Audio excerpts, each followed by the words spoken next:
Let us now turn to Mayra. Mayra Buvinic is a senior fellow at the UN Foundation. She was director for gender and development at the World Bank before. We look forward to hearing from your experience on this topic. Sure, thank you. As Nija was saying, one of the responses that poor households have to cope with shocks is to send their women to work. It's called the added worker effect, and it has been documented. It happens both with economic shocks, and it also happens with violent shocks under violent conflict.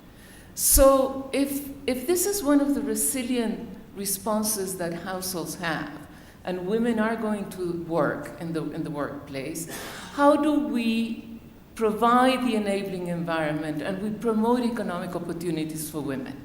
And that's what I want to talk about briefly. We did a big research project with the UN Foundation in collaboration with the ExxonMobil Foundation. And a report that has come out is called A Roadmap to Promote Women's Economic Empowerment, focused on very short-term interventions that work, that the private sector can incorporate.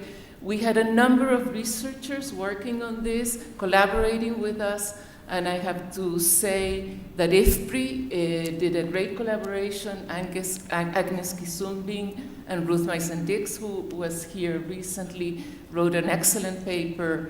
All the papers are on the website, and I recommend them to you. So what works to promote women's economic empowerment? I will try to give you 4 or 5 big messages or lessons from this research collaboration. The first one is, what works depends on for whom. Women are not all the same. Women are an heterogeneous population.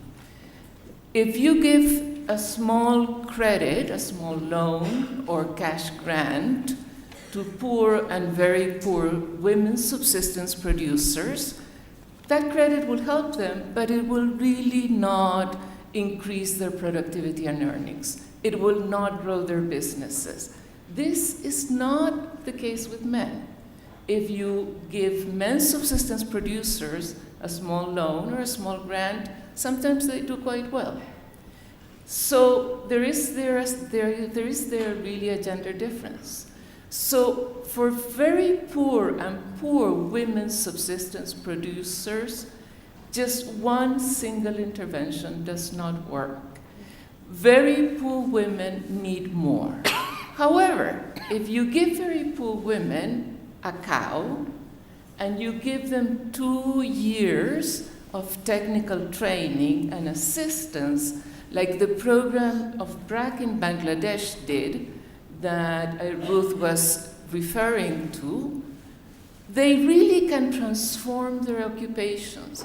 After 2 years, these women had increased their earnings by more than 35%. And not only that, and this was a randomized control trial, by the way, 2 years later, the researchers, and this is Oriana Bandiera's research at LSE, went back. The program had already ended. 4 years later, the women had still the cow. They were still producing. Their earnings had increased. And not only that, they were now investing in land. So the bottom line is the very poor women need more. This is costly upfront, but it can be cost effective. Thank you.